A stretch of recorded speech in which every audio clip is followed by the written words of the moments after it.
Hello everyone and welcome back to Every Other Saturday. Today, on the 55th day of the year, love that number this year, we're going to discuss the upcoming second leg fixture against Royal Antwerp in the last 32 of the Europa League.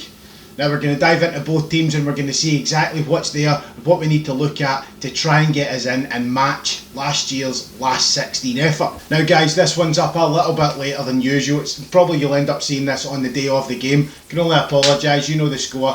When I'm working, I work late and sometimes it just gets in the way of getting the videos out. Quick plug to the channel now guys. If you're new round about here, or if you haven't done so already, please consider giving us a subscribe and getting us ever closer to the end of season's target of 200 subscribers. Be very much appreciated. And if you're liking the content, slap a wee like on it and share us all over your socials and help us get out to as many people as possible, getting us ever closer to 200 subscribers. Now, as it's late and you've been patient enough to wait, let's dive right into today's video. Every other Saturday's my half day off, and it's off to the match I go.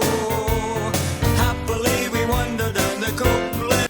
As always guys, let's first of all take a look at the opposition and we'll look at Royal Antwerp. So what will be different from last week's game? We know exactly what they're capable of doing. They can play with a strong midfield, they can work their way through and they can create chances. But is there any difference this week? They do have a few differences in personnel. Their first and second choice goalkeeper are both out and we're going to be seeing De Wolf, the third choice keeper, starting. They also have a slight boost with names returning such as Mbokani, Haroun and I think it's Lamkilzi, I don't know how you say that, I do apologise about that one, and obviously they do have Abdoulaye Seck that is suspended. Now after our 4-3 victory against them guys, they went out and they had, I think it's Saint Trudence they had at the weekend there, and they only managed to muster a 0-0 draw, only managing to get 3 or 4 attempts on goal as well for their troubles. Now after that draw, for all intents and purposes, it puts their league title shots to bed completely, as they're far too far behind Club Brugge and I just don't see them coming back from that. So with that disappointing draw, that could mean many things for them.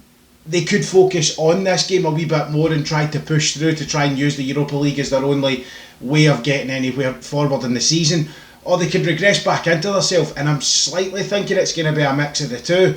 Now, they did have the returning Lamkilzi, or however you say his name. He returned back in as their striker, and they still didn't manage to get anything forward. Yes, they've got their first and second choice goalkeeper out as well, but that's not affecting their midfield play for me. So we could see a different side turning up against us at Ibrox. And with their new manager's honeymoon period well and truly put to bed, could Ibrox be too much for them? Now with all that being said though, it doesn't mean that they can't get themselves motivated and pick themselves up enough to come against us. But I think Ibrox being this formidable force is going to be just something extra for them that they're not going to be able to push through against. Because us at home, you just don't see people walking into Ibrox and taking points or anything away from us. Yes, we've had a draw. To be honest, against Benfica, it's a slightly different calibre of team. Playing both teams and looking at them, I think Benfica were a slightly better opponent, and I just don't see them walking into Ibrox, especially with us managing to keep our form going, and with Ibrox being the way it is just now, I just don't see it being anything they're going to come up against, and they're not going to manage to take much from the game at all. Because let's not be kidded guys, Ibrox has to be one of the most formidable places in Europe this season to be going, and I can't see any team thinking that they can turn up and take points off us. But moving away from Royal Antwerp, let's take a dive into Glasgow Rangers and see exactly what we'll be bringing to the table. Now we know that last week we had grey hairs appearing, we had stress levels through the roof.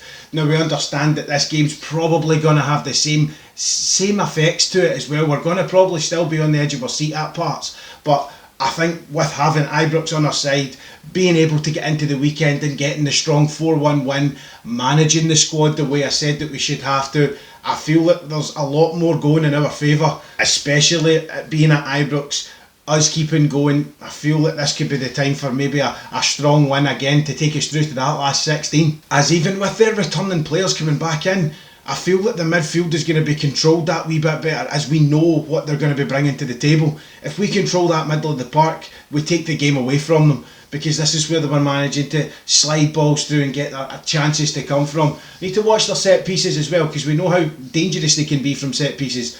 But controlling that midfield, no silly fouls, I can just see this going one way tomorrow. Because if we manage to take the game by the scruff of the neck and do it early, Grabbing a couple of goals could put the game far too far out of Antwerp's reach. Yes, they may be able to sneak something at the end of it, but I just think 2 early goals, game's put to bed, we can start focusing maybe towards the kind of last third of the game.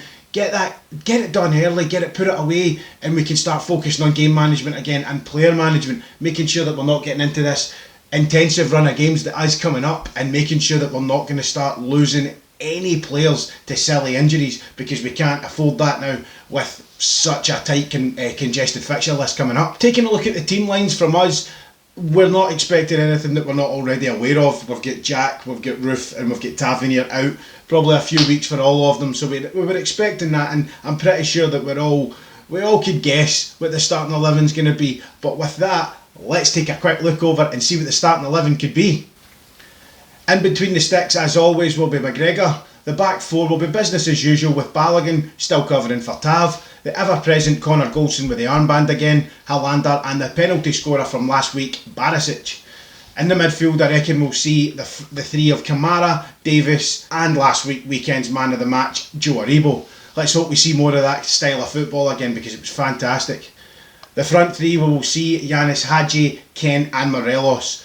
I feel like a goal could be in it for Kent and Morelos this time. I feel as if they've just turned a corner and the goals are now back in their arsenal, and we've got nothing to worry about there. But with that, guys, let's jump over now and see what you guys are thinking about score predictions. We've got another confident bunch of predictions, as you can see, guys. Most of you's expecting the win. A lot of clean sheets and a few thinking that we might concede, to be fair.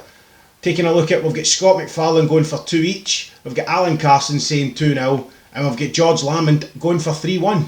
And if I'm honest, guys, that's pretty much where I'm heading on score predictions this week. I'm going to go with a 3-1. I feel that Morelos is going to get the goal. I think that Kent will get 1. So I'm going to go for a 3-1 score prediction, with Morelos getting 2 and Kent getting 1. There is a chance that they could get that goal for 3-1. I think it's going to be anything more than a consolation goal, to be fair. They might not even get it, I hope they don't. But if they're going to get a goal, I think it's going to be like a consolation at the end. Because I think, listening to Gerrard and listening to the way that the players are talking in the pressers and stuff like that, it looks as if they're going to be going out all guns blazing, just like they did before. Get out there and try and grab that game early, as I say. But that's where I feel as if we're heading. A 3-1 win, Morelos 2, Kent 1. All in for the recap, Bears. I think that we've got more than enough in our arsenal to take this team into Ibrox and just run right out through them. It could be a difficult game if we don't control that middle of the park. I feel that that's pretty much all that they've got going for them, is a bit of strength in the midfield. And we need to watch the returning players. Yes, we haven't seen them before. They are missing a strong centre half, but we need to watch the returning players to make sure that it's nothing too much that we can't deal with. If we get out there, take the game by the scruff of the neck and get it done quickly, we could have an easier second half to deal with, and we can start that team rotation coming back in, keeping those players rested, because we've got an intensive run of fixtures coming up. Don't get me wrong, I do feel that we thrive in that. When we come across this kind of intensive run of fixtures and congestion, we seem to keep going, and we don't seem to rest on our laurels. That's what I'm trying to say, to be fair. So that could be a bit of a bonus for us, but let's see if we can get out there, match last season's last 16, and keep the momentum going in the Europa League. As always, guys, thank you so much for watching, and thanks again for your patience. Even if you do see this on the day of the game and you don't see it tonight, I apologise for that. As I say, work always gets in the way. But if you are new around about here and you haven't done so, please consider giving us a subscribe. Helps the channel keep moving. It's what I'm looking to try and get to that end of season target of 200 subscribers. If you're liking the content, smash a wee like on it as well. Get it shared around in your socials and let everybody else see it. Helps us get out to as many people as possible. As always, guys, last 32. Let's get ourselves into the last 16 of Europa League. Cannot go wrong. Morelos to get the goal. As always, guys, I've been every other Saturday, and I will see you on the next one.